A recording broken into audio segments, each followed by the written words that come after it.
Breaking it down in layman's terms, another video book review commentary. Today we're spotlighting Lee Salz's latest book, The First Meeting Differentiator.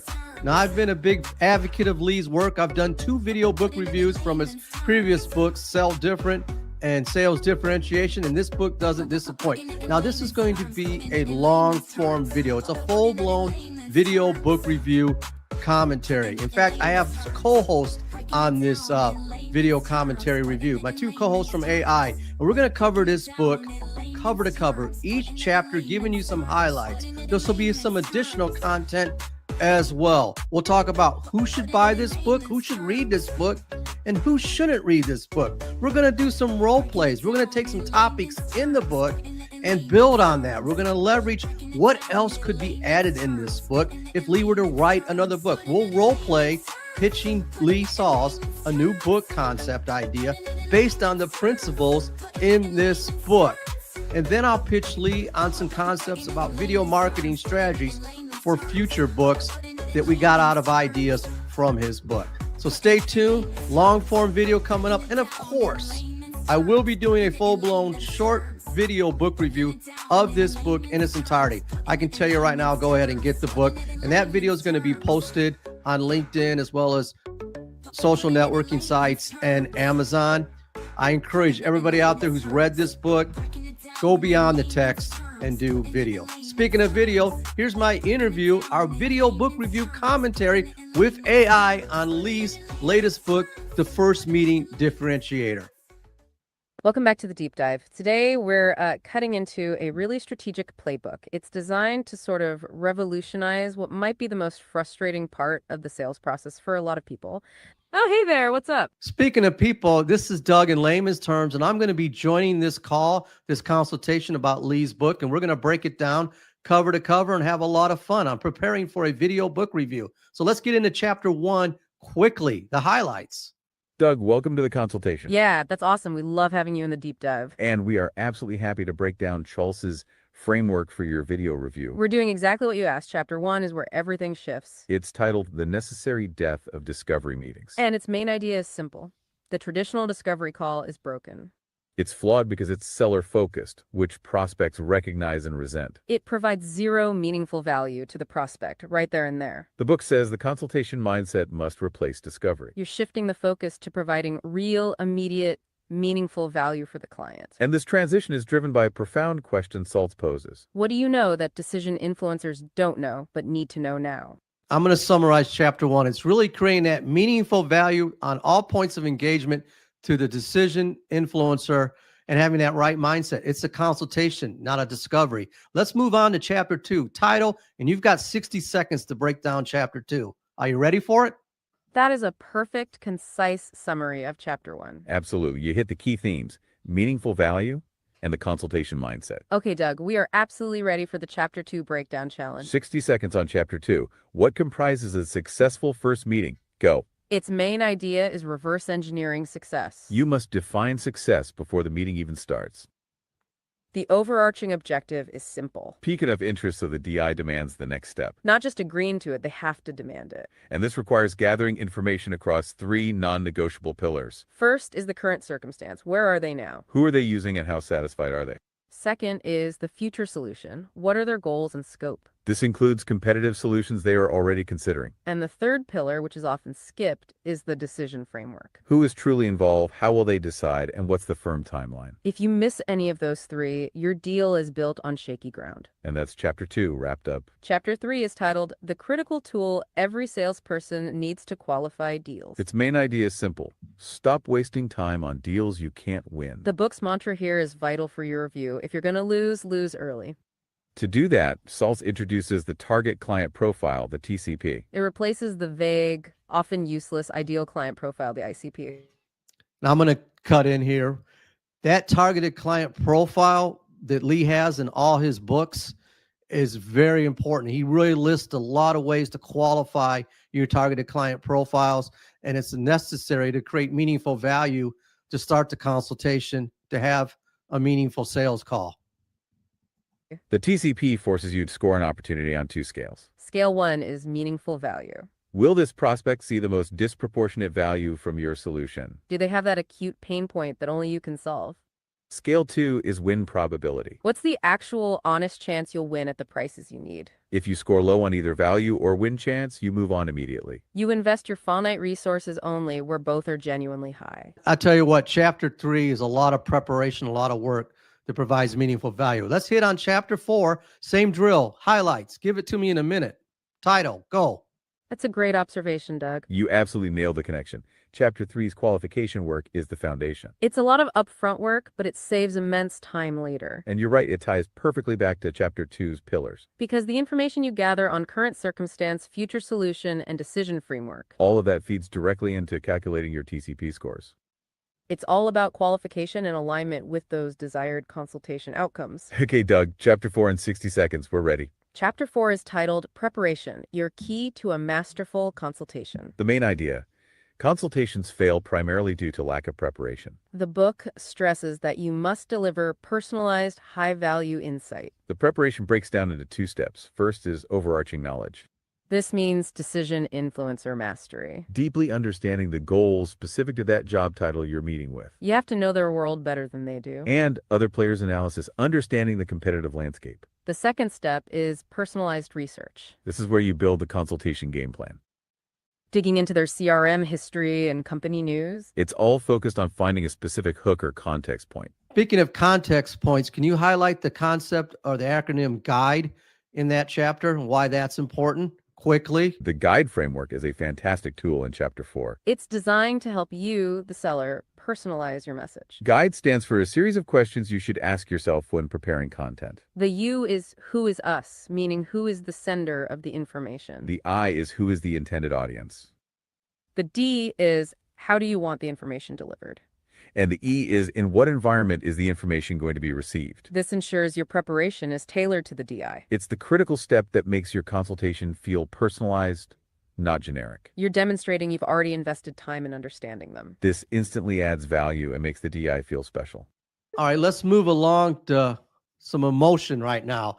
Chapter 5, the title and highlights in under 60 seconds. We love the pace, Doug. You got it. We are moving from logic to heart. Chapter 5 is titled Emotion, the Deal Energizer. And you are correct. This is where it gets really interesting. The main idea is that logic alone stalls deals. People buy based on emotion. They then use logic to justify that decision. So if you want people to do something, they need to feel something. Salz introduces the core concept of empathetic expertise. Which is the ability to deeply understand and connect with prospects' emotions. Specifically, their emotions about their current challenges. He actually takes it deeper too. He talks about those emotional transition scenarios. Highlight a few of those quickly. You are absolutely right. The emotional transition scenarios are vital. That's the playbook for applying empathetic expertise. Think about the emotional transition workshop we mentioned. It's designed to move them from their pre-consultation state To a desired post-consultation state like optimism or concern. Salz outlines 8 potential scenarios for this transition.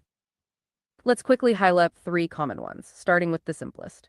Negative to positive is the most straightforward transition. The prospect is frustrated with their current situation. You transition them to feeling optimistic that you have the solution. Then there is neutral to negative. This is for complacent DIs. You might use fear of missing out combo to motivate them.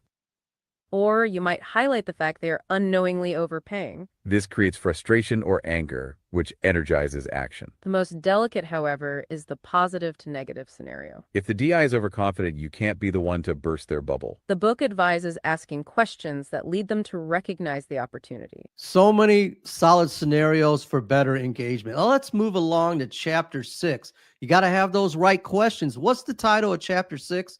And break that down again in 60 seconds. Chapter 6 is titled Developing Questions That Qualify Deals, Differentiate You, and Make Your Consultations Magical. You want the breakdown in 60 seconds. Challenge accepted. The main idea here is recognizing the difference between a minor inconvenience and a genuine problem. An inconvenience is something they complain about but will absolutely tolerate. A problem, though, is pain that demands immediate action and a solution. If you're chasing deals about inconveniences, you are going to lose early. The book advises differentiating between the two using 2 distinct types of questions. You start with horizontal questions. These uncover the what. They establish the basic context. For example, how does that process work today? The real leverage comes in the vertical questions. Vertical questions dig deeper to expose the why. What's the real impact of this issue? What's the cost of inaction? You must use vertical questions to confirm if that pain point. I would add, just like in Lee's other books, Sell Different and Sales Differentiation, he really goes into a lot of scenarios on asking these right questions to dig deeper, to create that meaningful value, having that more of a consultative call or a meeting. So this is a very impactful chapter as they go along and they highlight some of the questions and techniques. And obviously we'll address the PAIN acronym as well. Is a genuine capital P problem. We're talking about connecting the logic to the feeling using those transition scenarios we just discussed. Going back to chapter 6, can you highlight the PAIN acronym briefly? Okay, let's unpack this acronym PAIM. That's a great question, Doug. It's Salz's mnemonic device to make sure we remember the crucial distinction. This is one of the most critical takeaways from chapter 6. P stands for problem, which requires a capital A action. And I stands for inconvenience, which results in a capital N neutral response. So if the prospect perceives the pain as an inconvenience, they do nothing. They stay neutral, they complain, but they won't invest the time or money. If they see as a problem, that immediately demands action. That's the difference between a stalled deal and a quick win. The art of query helps salespeople qualify and arouse emotions. And that emotional shift is the energy the deal needs to move forward. Oh yeah, let's hear it. Essentially, we got to be like a doctor and diagnose the situation to see if it has meaningful value for the client. You have absolutely hit on the core analogy, Doug. Okay, let's unpack this. The entire consultation mindset is built around that medical metaphor. Exactly. The book says prescription without diagnosis is malpractice. That's true in medicine, and it is absolutely true in sales. You, as the expert, are obligated to help DIs make informed decisions. And on that note, let's move to chapter 7, one of my favorites, features, benefits, boredom. The title, and break this one down in 1 minute. You're on the clock. Chapter 7, highlights. Now, on to your favorite, Chapter 7. Absolutely. Let's dive into Chapter 7 in 60 seconds. Chapter 7 is titled Features, Benefits, and Boredom. The subtitle is How to Share Compelling Stories That Engage, Excite, and Differentiate. The main idea: stop presenting boring features and benefits. Instead, tell compelling stories that create emotional connection and are memorable. This is critical because of the forgetting curve. Prospects remember very little of what you say a week later.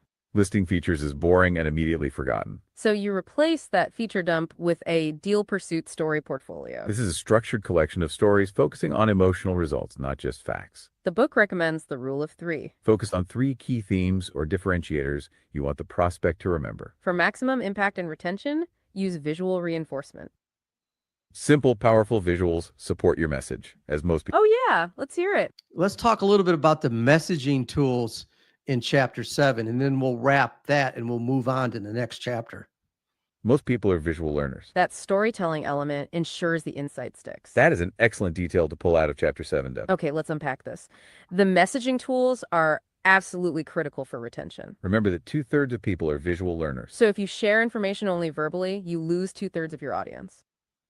The book stresses that you need 2 distinct types of messaging tools. The first is for use during the consultation. This visual must be simple with very few words. Its sole purpose is to reinforce your spoken words in the moment. You want to draw the eye to one data point, one graphic, or a photo. The second tool is the leave behind document.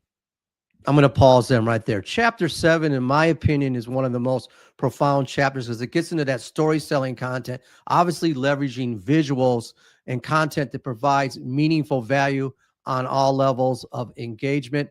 It's a must read for anybody in presentation skills.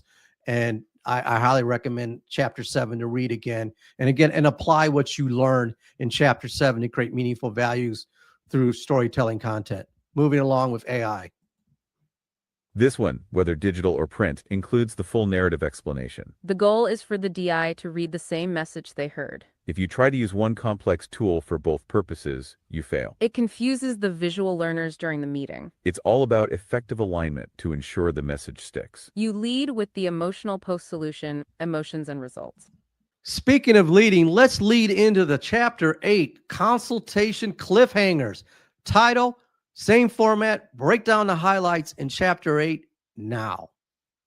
Okay, Doug, Chapter 8 in 60 seconds. You want the title and the highlights? We are on it. Chapter 8 is titled Consultation Cliffhangers. This is all about ensuring future meetings. You intentionally create curiosity and momentum. You want the prospect to be eager for the next step. The famous analogy here is who shot JR? End the meeting with a compelling reason for the next one. Don't cover everything, but create meaningful value. You are intentionally leaving a gap that only the next meeting can fill. This keeps the deal energized and moving forward. One key example is scheduling a review of custom solution options. You offer to bring in a subject matter expert, a Yoda, later on. Another one is arranging a product demo after needs are fully understood. Let's talk about some of the advice Lee says in chapter 8 about demos, what not to do and what to do.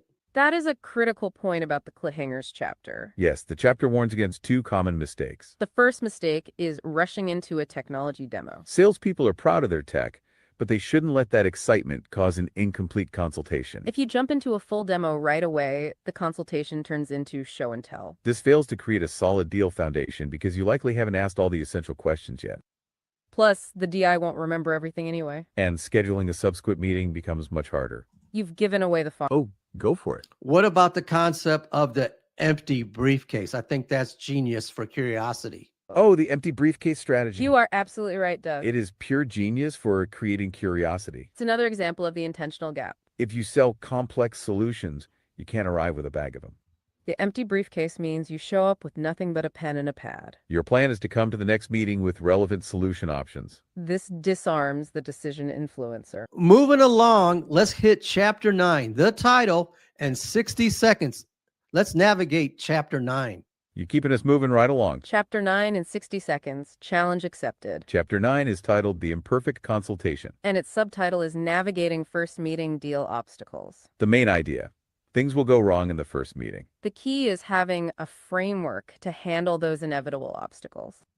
You need to be ready for the most common issues. Like when a DI is withholding information. You must build trust and explain the why behind your sensitive questions. Oh yeah, go on. Lee highlights this another acronym, E.A.S.E. What's that all about? Why is that important? And of course, the recap email. Highlight those two key components. E.A.S.E. is Salz's framework for navigating skepticism. It's another big one for dealing with obstacles. E.A.S.E. stands for empathy, ask, share, and ensure. Why is it important? Because you cannot resolve skepticism unilaterally.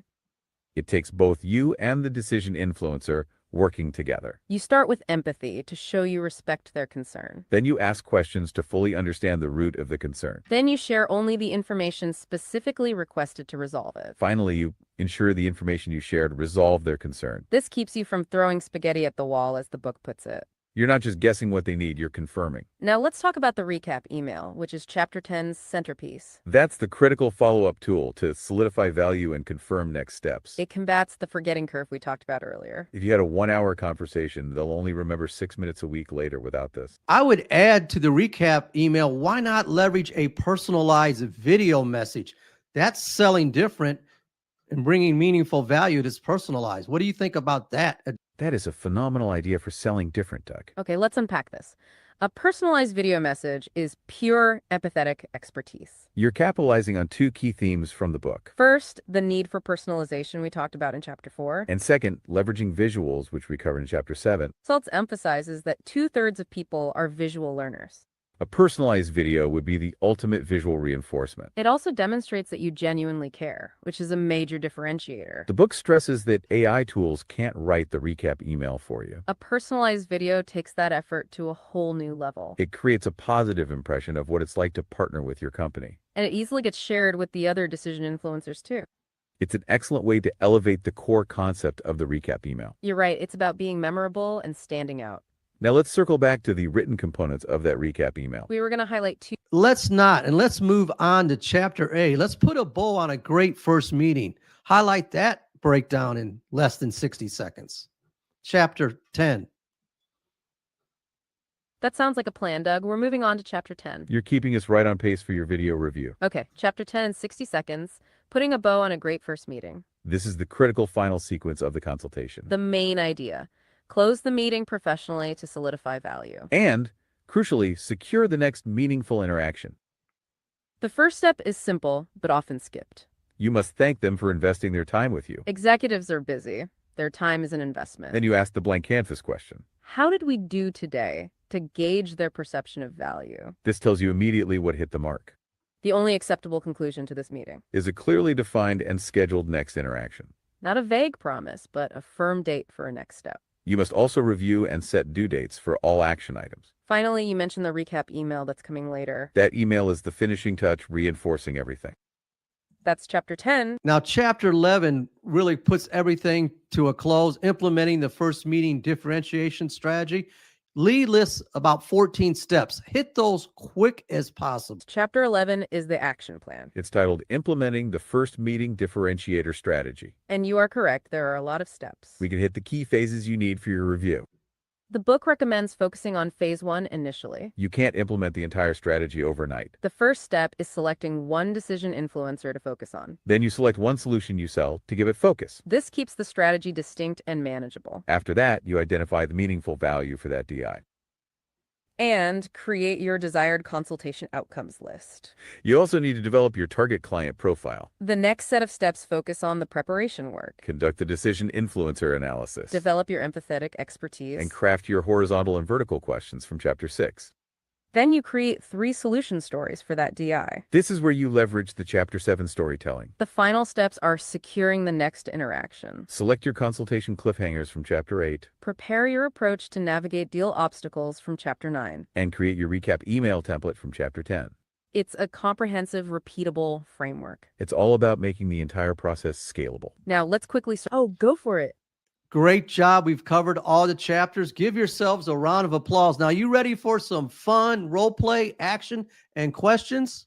That is very kind of you, Doug. Thank you. Absolutely. You kept us perfectly on time. And we are always ready for a little role play action. So, since we covered this book chapter to chapter, beginning to end, what's your favorite chapter and takeaway from this book? That's a great question, Doug. You're forcing us to choose a favorite child here. Okay, let me unpack this. I think I have to go chapter 5. Emotion, the deal energizer. Exactly, the concept of empathetic expertise. It's the most profound shift in mindset. It acknowledges that logic alone doesn't close the deal.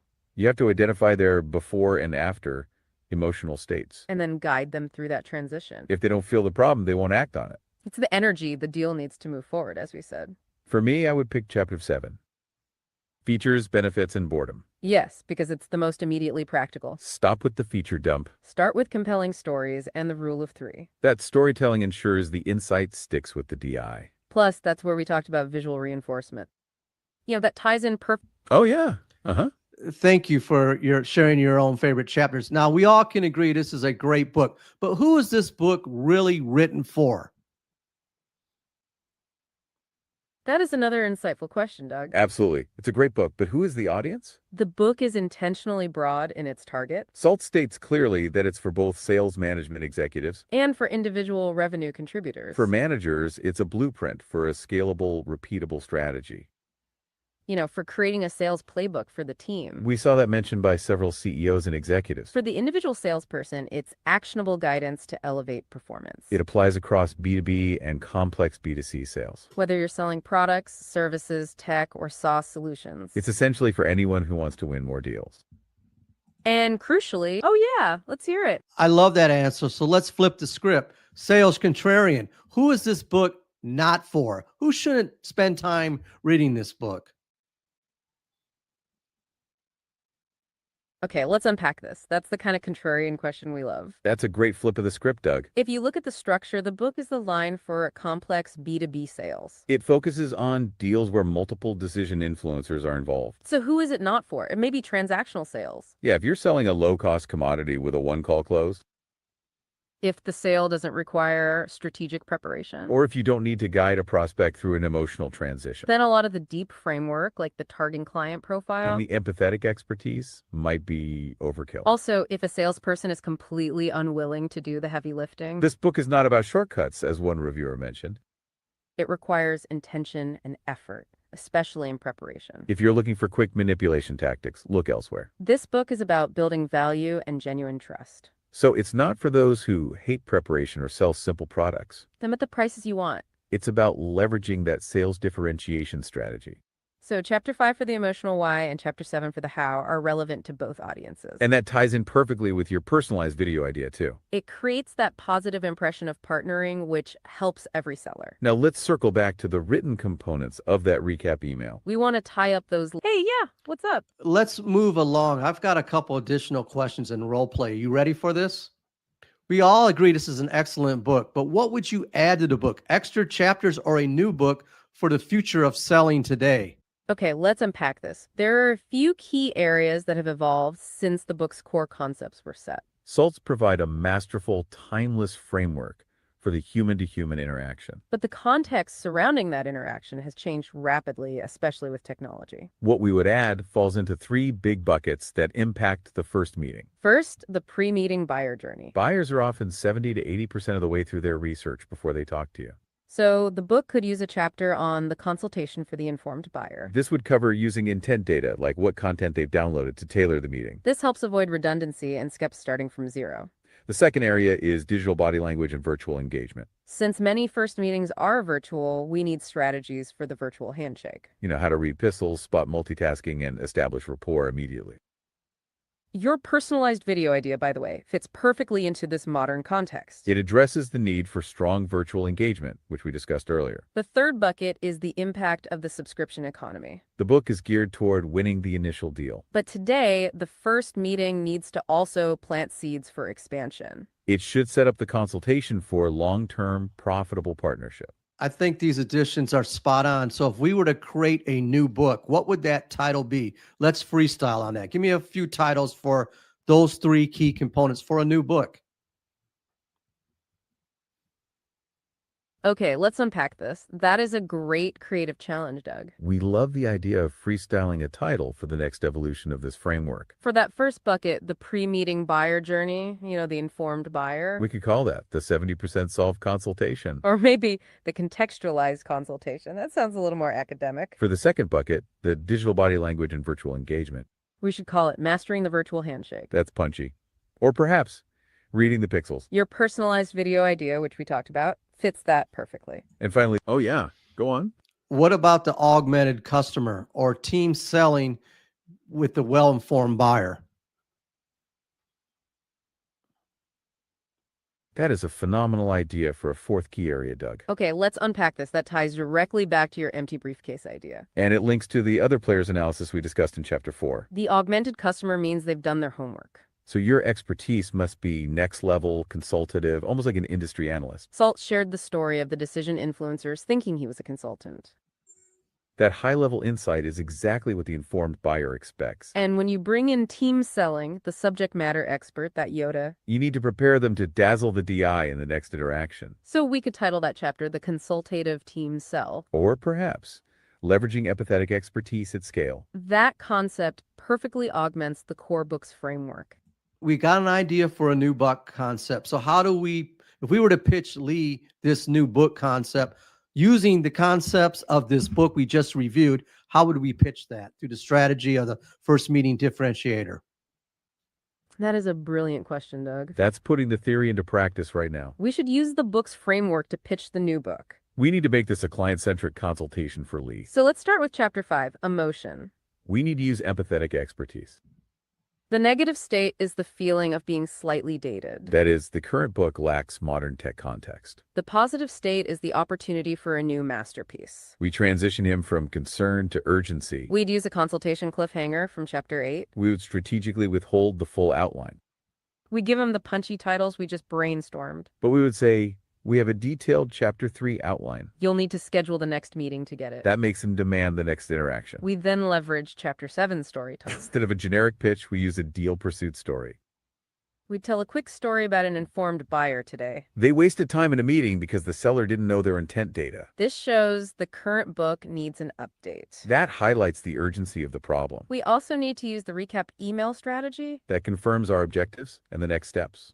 It combats the forgetting curve for Lee. And of course, we'd send him a personalized video. That would absolutely reinforce the message. It creates a positive impression of our concept. See how quickly that structure allows us to define the strategy. It perfectly augments the core book's framework. I love this exercise. Now, I noticed in the book before chapter 1, there were a lot of sales experts giving praise in a text format. Wouldn't it be a good idea to have video or a video forward for the book? Okay, let's unpack this. That is a brilliant observation, Doug. You're still thinking about that visual reinforcement from Chapter 7. And yes, you're absolutely right. The praise in the front of the book is compelling, but it's text. If 2/3 of people are visual learners, as the book states, A video forward or testimonial video wall would be amazing, it would bring that praise to life immediately. and it sets the tone for a modern, differentiated book. Think about the impact of Vern Harnish giving that forward. But doing it in a short, powerful video clip. It leverages your personalized video concept too. It's all about making that immediate, memorable impression. You've just improved the book's packaging? Let's strategize on how we can pitch a video strategy for marketing Lee's book for those referrals. How would you go about doing that? That is a phenomenal strategic question, Doug. Okay, let's unpack this. You are combining marketing, sales, and Chapter 7 visuals. We can absolutely use Salz's framework to pitch that video referral strategy. We need to use empathetic expertise again from Chapter 5. Who is the decision influencer here? It's the sales leader or CMO who needs better lead quality. Their pain is that inbound leads are highly competitive. The book points out that the first to respond often wins. So a delayed or generic response is a capital P problem. Our pitch needs to use the consultation cliffhanger strategy. We'll show them how video is the ultimate differentiator. We'd introduce your personalized video idea for the recap email. We'd show them a sample video, brief and compelling. Then we would strategically withhold the full implementation plan. That plan is the custom solution option they need the next meeting for. We'd also highlight the rule of 3 from Chapter 7. Focus the video pitch on 3 key differentiators. 1. Visual retention is higher than text. 2. It builds immediate, authentic trust. And 3. It gets shared easily across the buying team. That immediately drives referrals and reduces competition. We're making the logical decision feel emotionally urgent. It connects their lead volume problem to an actionable solution. That way, the DI demands the next interaction. This has been a great book review commentary. Any final parting shots each of you would like to add before we wrap this up? It has absolutely been a great power thinking consultation, Doug. That's a great rephrase. We've certainly covered a lot of ground. You've helped us connect all the dots, actually. You've kept us focused on the high-impact themes for your review. If I have one final parting shot, it's about the mindset shift. The necessary death of discovery meetings, right? Exactly. My final thought is that the consultation mindset Is about providing meaningful value first. You're earning the right to ask the next question. You're not interrogating them, you're consulting them. And my takeaway is Chapter 5, empathetic expertise. That's the emotional engine that drives the whole strategy. If they don't feel the capital P problem, the deal stalls. My final thought would be about the closing sequence. Putting a bow on a great first meeting, Chapter 10. Yes. The difference between a win and a loss is often that final sequence. It's securing that clearly defined, scheduled next interaction. And of course, the power of the recap email. Especially with your brilliant personalized video component. That's the ultimate differentiator and memory aid. Now let's make sure we tie up those other loose ends we had planned. Okay, I'm ready to pitch Lee on a new book, The Augmented Sales Professional with a Strong Play in Virtual Presentations. How would we do that using the framework of his book, The First Meeting Differentiator? Strategy from the book to pitch him on that new book concept. Let's go. That is fantastic, Doug. We love this energy. That's right. You've narrowed the focus for our pitch to Lee. You want to combine the empathetic expertise and the virtual handshake. We can absolutely use the entire framework we just reviewed. Okay, let's unpack this. We need to define the problem for Lee first. We'd use Chapter 1, the necessary death of discovery meetings. The problem is that virtual meetings often feel like an interrogation. The current sales process lacks the tools for virtual trust building. That's our capital P problem that needs action. Then we use Chapter 5, empathetic expertise. The negative emotion is Lee's legacy feeling slightly dated by tech. The positive is the opportunity for him to own the future of selling. We transition him from concern about market evolution to urgency. We'd use Chapter 7's storytelling element immediately. We tell a brief story about a great rep losing a deal. They lost because they couldn't read the buyer's digital body language. This highlights the need for a virtual presentations playbook. We'd also leverage the rule of 3 from that same chapter. The pitch focuses on 3 key benefits of the new book. 1, it makes empathetic expertise actionable in a virtual room. 2, it provides new strategies for the informed buyer. And 3, it secures lifetime value, not just the first deal. Finally, we use a consultation cliffhanger from Chapter 8. We would strategically withhold the full detailed outline. We give him the title, the Augmented Sales Professional, but we tell him the complete implementation plan. is waiting for him in the next scheduled meeting. That makes him demand the second interaction. And of course, we send the pitch with a personalized video component. That reinforces the message and demonstrates our thesis. Now let's make sure we tie up those final tools we promised you. That way you have all the pieces for your video review. Even with your awesome video idea, the text of that recap email is still vital. We previously mentioned component 1, your objective. This lists the goals and challenges the DI shared, confirming we listened. Component 2 is how we can help. This connects your differentiators only to their stated objectives. That's the personalized value we talked about earlier. The email also includes my action items and your action items. These must have firm due dates for accountability, remember? This keeps the deal solution emotions. Thank you so much for joining us and letting us help with your video review today. We really appreciate your collaboration and quick pivots. Good luck with the video, and thanks for diving deep into these sales strategies. We hope you win every deal at the price you want, just as Salz intends. This has been a great collaboration. That's our time for today's deep dive.